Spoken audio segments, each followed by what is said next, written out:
오늘 주일 일부 예배에 참석하신 여러분들의 삶과 그 가정 가운데에 주님의 은혜와 평강이 늘 충만하기를 소망합니다.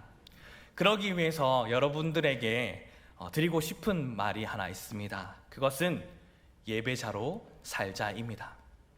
한번 서로를 바라보면서 우리가 이렇게 인사를 나눠보았으면 좋겠습니다. 하나님을 예배하는 예배자로 삽시다. 하나님을 예배하는 예배자로 삽시다. 하나님을 예배하는 예배자로 삽시다. 아멘. 예배는 신앙생활의 기본입니다. 예배하지 않으면서 하나님을 잘 믿는다고 말하는 것은 말이 안 되는 것이겠죠. 우리가 복 그 자체이신 하나님을 예배하는 예배자임을 살아가게 된다면 우리의 삶과 우리의 가정과 그 모든 삶 가운데에 주님의 은혜와 평강이 충만할 것이고, 그러하기에 예배의 생활의 토대 위에 우리의 모든 것을 날마다 하나씩 쌓아가야만 한다는 겁니다. 즉 모든 생활의 기준을 예배에 둔다라는 것이죠. 예배는 하나님을 만나고 하나님으로부터 오는 그 은혜를 공급받는 시간이기 때문에 예배를 온전히 드리게 된다면, 예배를 그렇게 온전히 드리면 드릴수록 세상을 살아갈 힘과 그 은혜를 분명하게 우리는 얻게 되는 겁니다. 오늘처럼 우리가 함께 드리는 주일 예배를 무조건 사수하며 나아오리라는 기준을 세우십시오. 그러면 하나님께서는 그렇게 할 수 있도록 우리 가운데에 도와주실 겁니다.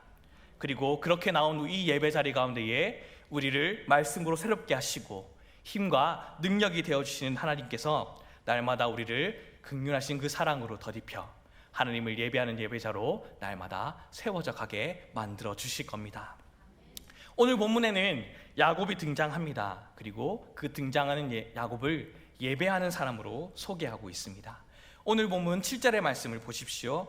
그가 거기서 제단을 쌓고 그곳을 엘베델이라 불렀으니, 엘베델이란 베델의 하나님이란 뜻을 가지고 있고, 베델에서 하나님의 이름을 부르며 예배할 사람으로 야곱을 오늘 소개하고 있습니다.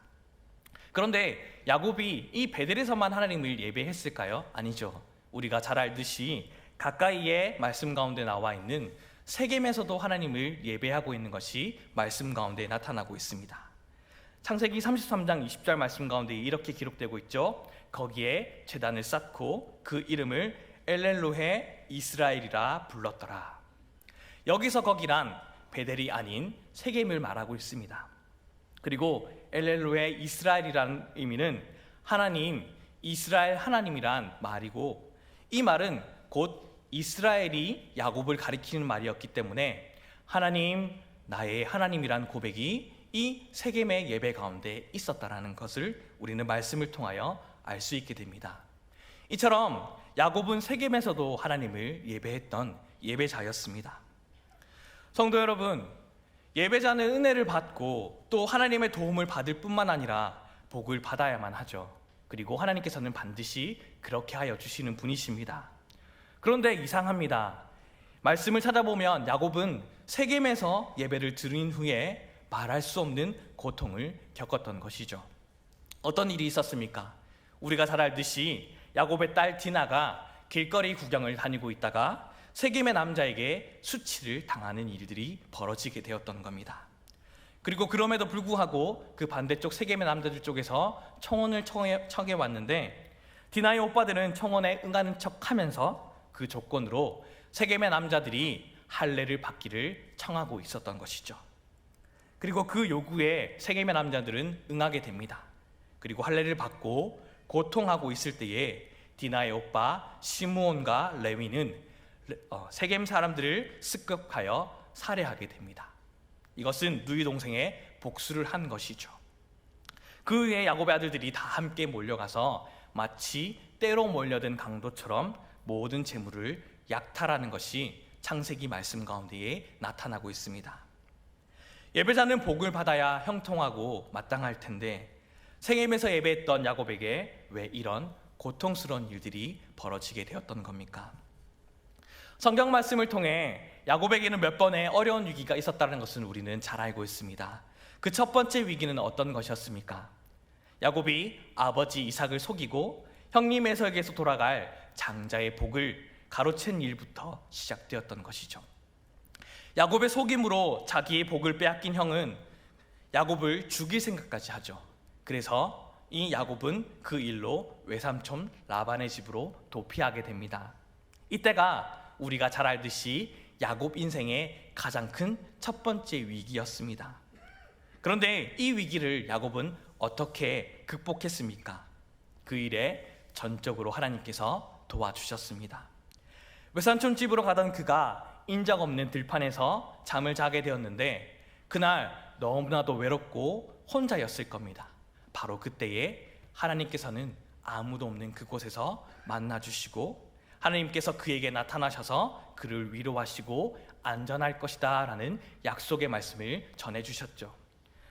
창세기 28장 13절과 15절까지의 말씀을 한 절씩 조금씩 살펴볼까요? 13절 말씀 가운데서는 하나님께서는 꿈속에서 나타나셔서 나는 여호와다 말씀하셨고, 또 아브라함의 하나님, 이삭의 하나님, 그리고 내가 누워있는 땅을 너와 내 자손에게 줄 것이다. 또 14절 말씀 가운데는 그 자손이 땅의 티끌같이 많이 될 것이고 동서남북으로 퍼져나가게 되며 그 퍼져나간 자손들로 말미암아 모든 족속들이 복을 받을 것이다. 그리고 15절 말씀 가운데서는 내가 너와 함께 있을 거야. 그리고 어디로 가든지 너를 지킬 거야. 그리고 너를 이끌어 이 땅 가운데에 반드시 돌아오게 할 것이고 내가 허락한 것을 다 이룰 거야. 그런데 그것을 다 이루기 전까지는 내가 너를 떠나지 않겠단다 라는 그 약속을 야곱에게 하나님께서는 나타나셔서 말씀해 주셨습니다. 이 밤은 야곱에게 그 인생의 전환점이 되었을 겁니다. 하나님을 처음으로 만난 밤이었죠. 야곱은 전에도 하나님은 알고 있었습니다. 하지만 할아버지로부터 들었던 하나님, 아버지로부터 들었던 하나님만 알고 있었던 것이지 야곱 스스로가 하나님을 만나고 경험했던 적이 결코 없었던 겁니다. 그런데 형을 피해 도피하던 위기에서 그는 하나님을 진정으로 만나게 되었던 겁니다. 사랑하는 성도 여러분, 여러분의 인생 가운데도 야곱처럼 전환점이 있습니까?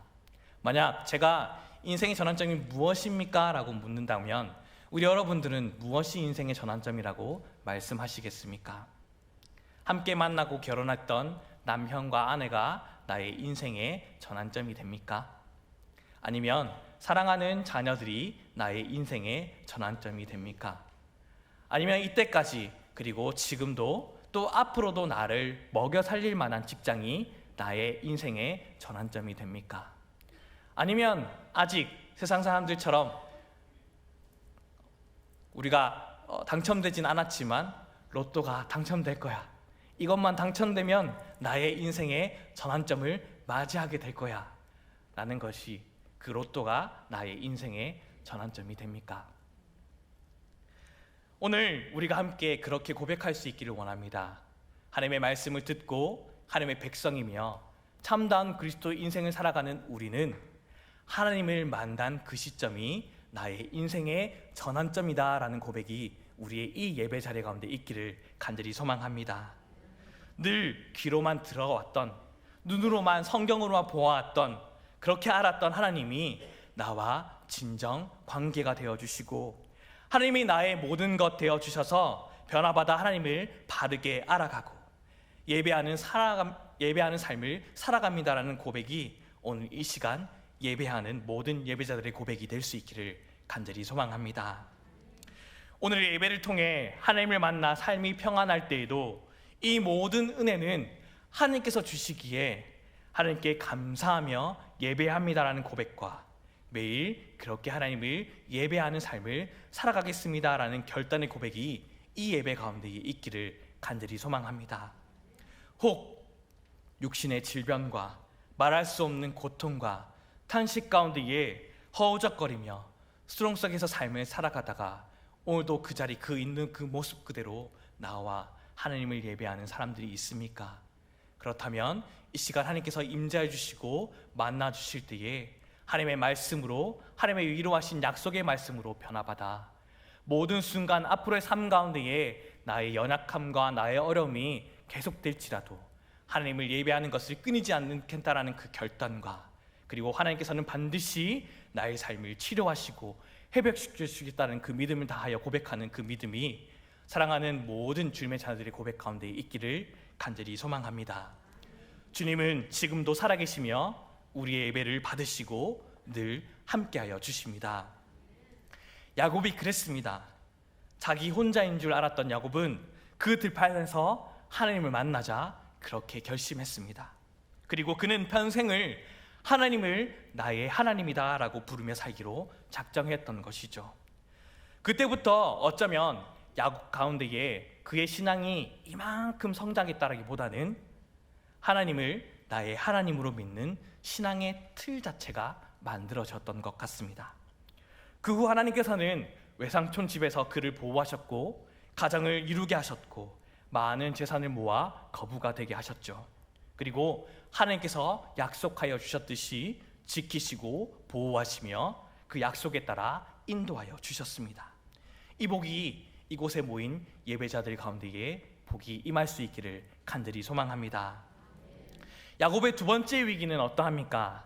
20년 만에 외삼촌을 만나 외삼촌 집을 떠나 돌아오게 되면서 형 에서와의 만남을 하였던 때였을 것입니다. 야곱의 기랑이 약복강 근처에 이르렀을 때에 형 에서가 400여 명의 무장 병력을 데리고 복수하러 오고 있다는 소식을 듣자 야곱은 좌절하였죠.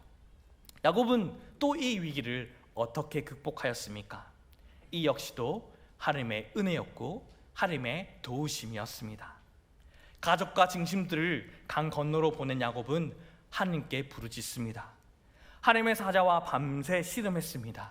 기도했습니다. 얼마나 간절했던지 하나님께서는 그 간절함을 보시고 그를 불쌍히 여기시며 이스라엘이라는 이름을 부여했겠습니까?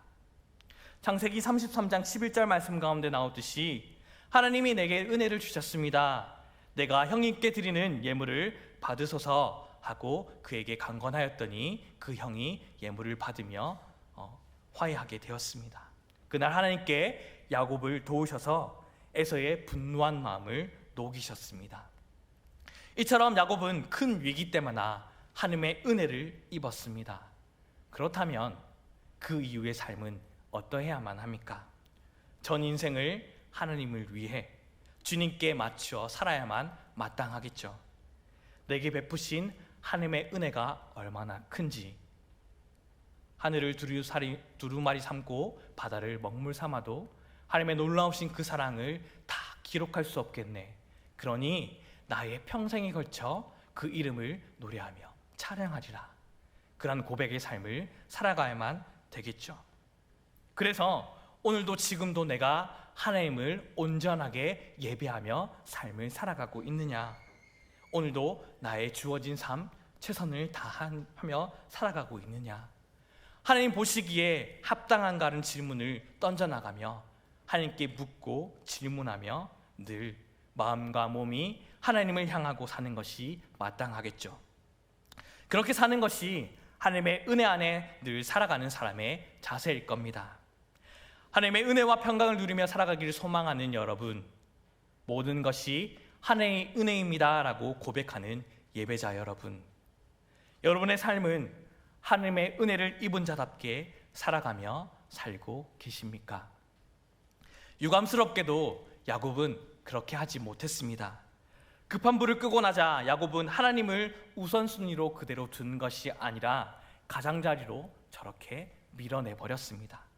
대신에 그가 최우선으로 삼았던 것은 자신의 재산을 더 불리는 것이었고 더 안락하고 편안하게 사는 것이 그의 최우선이 되어버렸습니다. 왜냐하면 그가 선택하는 것을 보면 우리는 그것을 알 수 있기 때문입니다. 그의 선택은 숫곳이었습니다. 창세기 33장 17절의 말씀을 우리가 함께 한 목소리로 읽어보도록 하겠습니다. 시작.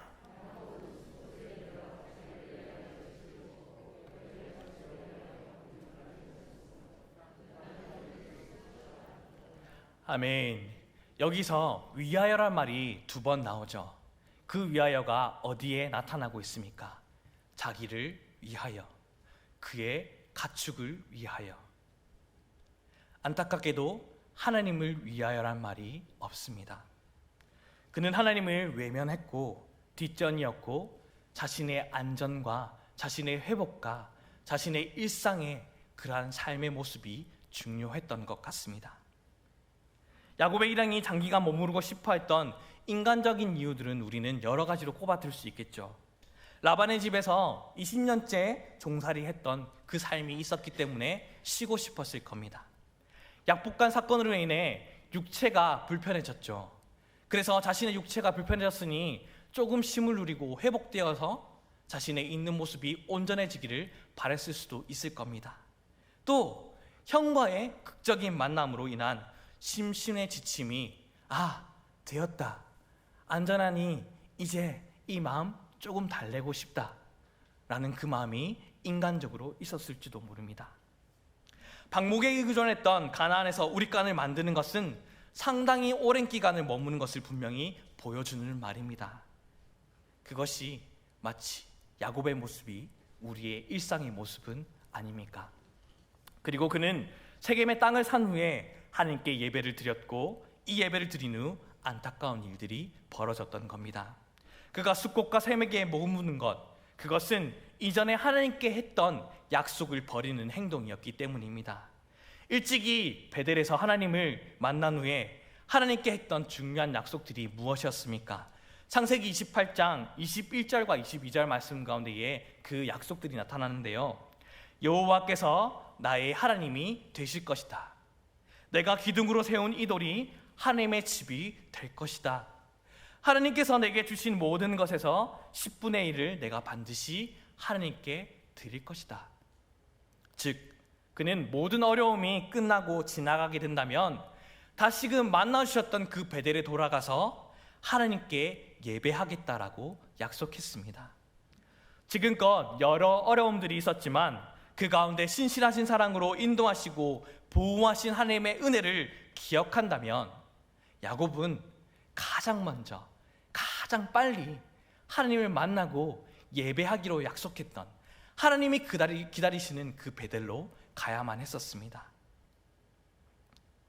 그런데 우리의 삶과 심신이 지치고 삶의 무거운 짐들이 있어 오늘도 그것을 해결하고 난 후에 주님 앞에 나아오겠습니다라는 연약한 마음처럼 야곱은 하나님을 찾지 못했던 것 같습니다. 나의 삶 조금 돌아볼게요. 내가 어려울 때 하나님 앞에 어떤 얘기 했나요? 하나님 잘 기억 안 나요. 하나님 그럼에도 불구하고 내가 지금 열심히 노력해서 이것 얻었으니까 하나님 드릴게요. 하나님 이거 받으세요. 하나님 좋죠? 내가 얼마나 많은 것을 얻었습니까? 하나님도 좋고 나도 좋으니까 그냥 이거 받으세요. 말은 그렇게 하지 않았지만 아마도 세겜 예배 속에서 드렸던 그 예배는 하나님의 마음이 이 예배가 그 행동이 하나님 앞에 그런 말처럼 들렸을 것이고 하나님은 그 예배로 말미암아 찢어지게 마음 아파했을 겁니다. 하나님은 여기서 우리에게 분명하게 깨닫게 하십니다.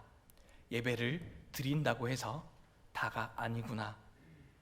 하나님을 향한 마음이 담긴 예배가 없다라고 한다면 의미가 없구나. 하나님께서는 오늘도 온전한 진정한 예배자를 찾으십니다. 우리는 어떻습니까? 지금도 예배를 드립니다. 그런데 우리 예배가 정말 하나님을 향한 신령과 진정한 마음을 담은 그러한 예배를 하나님 앞에 이 시간 드리고 계십니까? 아니면 이 자리에 나왔지만 빨리 예배 드리고 내가 하고 싶은 그 일들을 해치우기 위해서 오늘도 불편하지 않으려고 이 자리에 나와 하나님 앞에 참석하며 예배를 드리고 있습니까? 그런 마음으로 오늘도 예배를 드린다고 나왔다면 우리의 삶의 예배도 죄송하지만 뻔할 겁니다. 하나님 없이 살다가 야곱의 세겜 예배처럼 예배하고 있는 것이 되겠죠. 그것이 하나님과의 관계가 멀어지는 그 시초가 된다는 것을 우리는 알지 못한 채 말입니다. 그러면서도 난 예배했어, 내가 할 일 했어 라고 말하는 것은 아닐까요? 이 시간 말씀으로 나의 예배를 점검하셔야만 합니다. 우리 드리는 예배가 정말 마음을 담은 하나님의 중심의 예배인가를 우리는 이 말씀을 통하여, 오늘도 말씀을 통하여 나의 모습을 점검해야만 하는 겁니다. 그 후 야곱은 어떻게 되었습니까? 오늘 본문입니다. 세겜에서의 아픔 때문에 괴로워하는 야곱에게 하나님께서는 사랑으로 회복의 말씀을 전하여 주셨습니다. 그것은 오래전 베델의 들판에서 하나님께 했던 약속을 지켜 베델로 올라가 예배하라라는 그 명령이죠. 오늘 본문의 1절의 말씀을 우리가 다시 한 번 더 읽어보도록 하겠습니다. 시작. 하나님이 야곱에게 이르시되 일어나 베델로 올라가서 거기 거주하며 내가 형 에서의 낯을 피하여 도망하던 때에 내게 나타났던 하나님께 거기서 제단을 쌓으라 하신지라. 아멘. 야곱아, 너 오래전에 나 만났지? 너 오래전에 만나서 나에게 예배하겠다라고 약속했잖아. 너의 삶 가운데 지키고 동행하며 평탄하게끔 너에게 약속해줬잖아. 그 약속 기억나? 그 약속 기억하던 때 지금도 변함없이 내가 기다리고 있단다. 나를 만나러 빨리 오렴. 우리의 삶 가운데도 하나님께서는 말씀하십니다. 성진아, 너를 만났던 그때에, 그리고 마음을 확정하여 드리기로 소원했던 이 사랑하는 전화교회 공동체 예배 내가 기다리고 있단다. 너의 삶의 형편, 삶의 어려움, 그 모든 건 내가 다 안단다. 그럼에도 불구하고 내가 사랑하는 내 백성이고 내가 사랑하는 내 자녀이니 내가 약속했잖아. 지키고 인도하고 늘 변함없이 사랑한단다.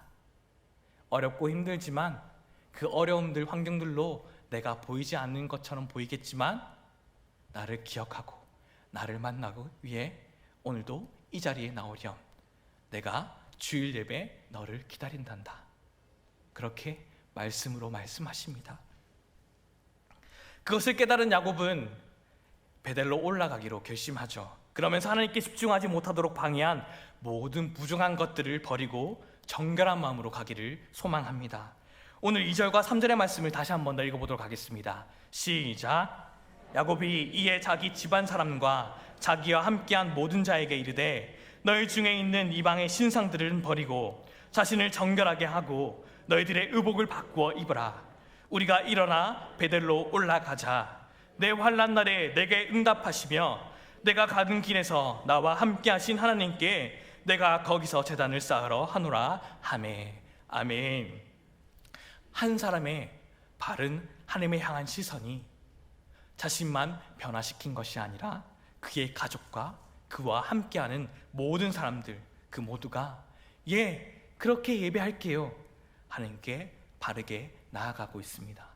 4절의 말씀을 보십시오. 그들이 자기 손에 있는 모든 이방 신상들과 자기 귀에 있는 귀고리들을 야곱에게 주는지라. 야곱이 그것들을 세겜 근처 상수리 나무 아래에 묻고, 놀랍게도 그의 가족과 함께하는 모든 자들은 우상까지 소유하면서 숭배하고 있었습니다. 이 지경이 되었는데 야곱은 알지 못하고, 알았음에도 불구하고 얼마나 영적으로 어두워졌는지 이것에 대해서 반드시 버리라는 말 한마디가 그동안에 없었던 겁니다. 야곱과 함께하는 모든 공동체가 그 모든 것을 버리고 베델로 향합니다. 그것들을 버렸다는 것은 무엇을 의미합니까? 온전하게 내가 가진 모든 우상들을 다 내려놓고 다시 하나님께 집중하며 하나님을 온전하게 바라봅니다. 주여 나를 받아주시옵소서라고 자복하는 마음으로 주님께 나아가는 것 아니겠습니까? 그리고 하나님께서는 그 예배를 받으셨고 하나님이 다시 나타나셔서 놀라운 은혜와 복을 말씀하셨던 것이 우리가 읽진 않았지만 9절 이하의 말씀 가운데에 나오고 있죠. 하나님께서 야곱에게 약속하셨듯이 이스라엘이라 부르실 것이라는 것을 다시금 확인시켜 주셨습니다. 더군다나 그 후손들이 그 백성이 큰 백성이 되고 그 후에 모든 귀한 나라 가운데에 왕이 나올 것이라 하셨습니다. 이는 온전한 예배를 드린 야곱에게 주어진 복이었습니다. 온 후대에 걸쳐 오늘 약속의 말씀을 보는 우리가 아브라함의 하나님, 이삭의 하나님, 야곱의 하나님이다라고 고백하며 성경 말씀에 기록되어져 있었던 것처럼 야곱의 하나님이라고 고백하며 불리는 하나님의 약속의 언약의 대를 누리는 은혜를 온전한 예배를 드릴 때에 그 복을 온전하게 받을 수 있었던 겁니다. 오늘 일부 예배를 드리는 이곳에 모인 하나님을 예배하는 예배자들이 베델의 예배자가 되기를 소망합니다. 하나님의 은혜를 온전히 누리시고 살아가는 주님의 복을 늘 충만하기를 간절히 소망합니다. 베델의 예배, 그 예배는 어떤 예배입니까? 하나님께 온 마음을 다해 드리는 예배. 나의 우상을 다 내려놓고 다시금 자복하여 하나님께로 돌아가는 예배. 그래서 그 예배를 받으시는 예배가 베델의 예배일 겁니다.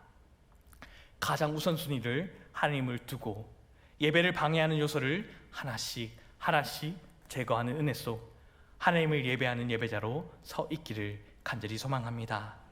그리고 하나님께서는 그 예배를 오늘 단 한 번만 드리라고 말씀하시지 않으십니다. 1절의 말씀을 보면 베델로 올라가 거기 거주하며 라고 기록합니다. 거주한다는 말은 무엇입니까? 베델의 예배가 한 번이 아닌 연속적으로 계속해서 드려야 한다는 것을 우리에게 말씀하고 있는 것이죠. 하나님의 중심의 삶의 예배를 계속하라는 말씀, 하나님을 우선하며 삶을 살아가는 것이 나의 삶이 되리라는 말씀. 그리하여 우리가 드리는 예배자로 서 있는 공동체 예배와 개인의 예배와 우리의 삶의 예배가 늘 변함없이 쳇바퀴 돌아가듯이 하나님을 예배하는 예배자의 삶으로 날마다 어느 틈도 틈타지 않는, 사탄 마귀가 틈타지 않아 온전하게 예배자로 선 모습으로 하나님 앞에 영광 올려드리며 나가는 복된 삶의 그 예배가 우리 삶에 있기를 바라는 하나님의 마음이 오늘 이 예배 가운데 있다라는 겁니다. 오늘도 우리 하반기가 또 생명을 다해 하나님께 집중하고 살아가는 모든 삶이 가장 먼저 우선자리에 하나님을 두는 삶으로 말미암아 하나님을 진정으로 예배하는 예배의 삶으로 하나님의 복을 누리며 살아가는 복된 삶이 사랑하는 이곳에 모인 주님의 백성들의, 하나님의 주님의 자녀들의 귀한 삶이 될 수 있기를 간절히 소망합니다.